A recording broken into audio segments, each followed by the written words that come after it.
تعالى وبركاته. بسم الله والحمد لله والصلاة والسلام على أشرف المرسلين وعلى آله وصحبه أجمعين أما بعد. ഏറ്റവും ബഹുമാനം നിറഞ്ഞ ഉസ്താദുമാർ, മുതഅല്ലിം സുഹൃത്തുക്കൾ, നാട്ടിലെ സഹോദരി സഹോദരന്മാർ, നാം ഇന്നിവിടെ ഒരുമിച്ച് കൂടിയിരിക്കുന്നത് ഹബീബായ മുത്തുനബി സല്ലല്ലാഹു അലൈഹി വസല്ലം തങ്ങളുടെ 1499 ജന്മദിന ആഘോഷവേളയിലാണ്. അല്പം പറഞ്ഞ് ഞാൻ നിർത്താം. നാഥൻ തൗഫീഖ് നൽകുമാറാകട്ടെ. ആമീൻ. അല്ലാഹു സുബ്ഹാനഹു വ തആല ഈ ലോകത്ത് ആദ്യം പടച്ചത് ഹബീബായ മുത്തുനബി സല്ലല്ലാഹു അലൈഹി വസല്ലം തങ്ങളുടെ നൂറിനെയാണ്. അതിനുശേഷമാണ് അല്ലാഹു സുബ്ഹാനഹു വ തആല മലക്കുകളെയും മനുഷ്യരെയും ജിന്നുകളെയും ഈ ഭൂമുഖത്തുള്ള സകലമാന വസ്തുക്കളെയും അല്ലാഹു സുബ്ഹാനഹു വ തആല പടക്കുന്നത്. ആ ഹബീബായ മുത്തുനബി സല്ലല്ലാഹു അലൈഹി വസല്ലം തങ്ങൾ ഈ ഭൂമിയിലേക്ക് ഭൂജാതരായപ്പോൾ ഇവിടെ ഈ ലോകത്ത് ഒരുപാട് വലിയ വലിയ അത്ഭുതങ്ങൾ ഉണ്ടായി. ഒരിക്കൽ ഉസ്മാൻ ഇബ്നു അബിൽ ആസ് റളിയല്ലാഹു അൻഹു പറയുന്നു, എന്റെ മാതാവ് എന്നോട് പറഞ്ഞ ഒരു അനുഭവം. ആമിന ബീബി റളിയല്ലാഹു അൻഹ ഹബീബായ മുത്തുനബി സല്ലല്ലാഹു അലൈഹി വസല്ലം തങ്ങളെ പ്രസവിക്കുന്ന സമയത്ത് എന്റെ മാതാവ് ആ മുറിയിലുണ്ടായിരുന്നു. അവിടെയുള്ള ഏതൊരു വസ്തുവിലേക്ക് നോക്കിയാലും പ്രകാശമല്ലാതെ വേറെ ഒന്നും കാണാൻ സാധിക്കുന്നില്ല. അങ്ങനെ ആകാശത്തേക്ക് നോക്കിയപ്പോൾ നക്ഷത്രങ്ങളെല്ലാം തന്റെ അടുത്തേക്ക് വരുന്നതായിട്ട് ഉസ്മാൻ ഇബ്നു അബിൽ ആസ് റളിയല്ലാഹു അൻഹുവിന്റെ മാതാവ് പറയുന്നു. ആ സന്ദർഭത്തിൽ ആ റൂമും വീടും എല്ലാം പ്രകാശമല്ലാതെ വേറെ ഒന്നും കാണാൻ സാധിക്കുന്നില്ല. ഒരു സാധാരണ കുഞ്ഞ് ജനിക്കുന്നത് പോലെയല്ല ഹബീബായ മുത്തുനബി സല്ലല്ലാഹു അലൈഹി വസല്ലം തങ്ങൾ ജനിച്ച് വീണത്.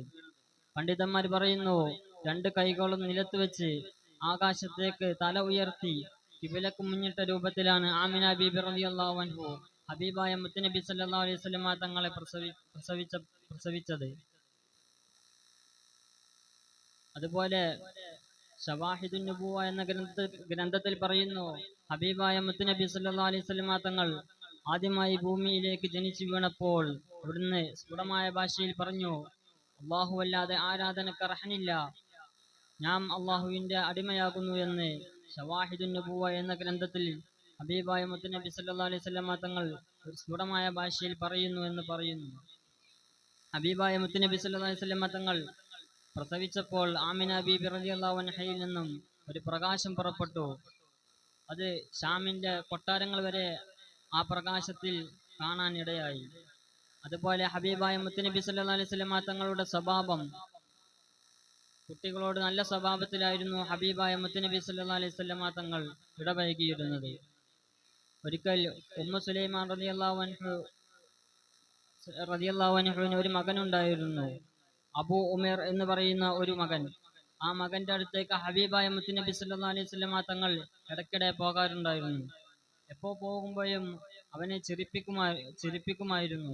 പക്ഷെ ഒരു സന്ദർഭത്തിൽ പോയപ്പോൾ അബൂ ഉമേർ സങ്കടപ്പെട്ടിരിക്കുന്നതാണ് ഹബീബായ മുത്തുനബി സല്ലല്ലാഹു അലൈഹി വസല്ലം തങ്ങൾ കണ്ടത്. അങ്ങനെ കാരണം അന്വേഷിച്ചപ്പോൾ അബൂ ഉമേർ പറഞ്ഞു, പ്രവാചകരെ, എൻ്റെ ഒരു വളർത്തുപക്ഷി ചത്തുപോയിട്ടുണ്ട് പ്രവാചകരെ. അത് പറഞ്ഞ് ഹബീബായ മുത്തുനബി സല്ലല്ലാഹു അലൈഹി വസല്ലം തങ്ങൾ അവിടെ ഒരുപാട് സമയം ചെലവഴിക്കുകയും അവനെ സന്തോഷിപ്പിക്കുകയും ചെയ്തിട്ടാണ് ഹബീബായ മുത്തുനബി സല്ലല്ലാഹു അലൈഹി വസല്ലം തങ്ങൾ അവിടുന്ന് തിരിച്ചു പോന്നത്. അബൂ ഹുറൈറ റളിയല്ലാഹു അൻഹു പറയുന്നു, ഒരിക്കൽ നബി സല്ലല്ലാഹു അലൈഹി വസല്ലം തങ്ങളോട് ഒരാൾ വന്ന് പറഞ്ഞു, യാ റസൂലല്ലാഹ്, അങ്ങ് കാഫിരീങ്ങൾക്കെതിരെ പ്രാർത്ഥിച്ചാലും. അപ്പോൾ ഹബീബായ മുത്തുനബി സല്ലല്ലാഹു അലൈഹി വസല്ലം തങ്ങൾ പറഞ്ഞു, ഞാൻ ശപിക്കപ്പെട്ടവനായിട്ടല്ല ഈ ഭൂമിയിലേക്ക് വന്നിട്ടുള്ളത്, മറിച്ച് കാരുണ്യമായിട്ടാണ്.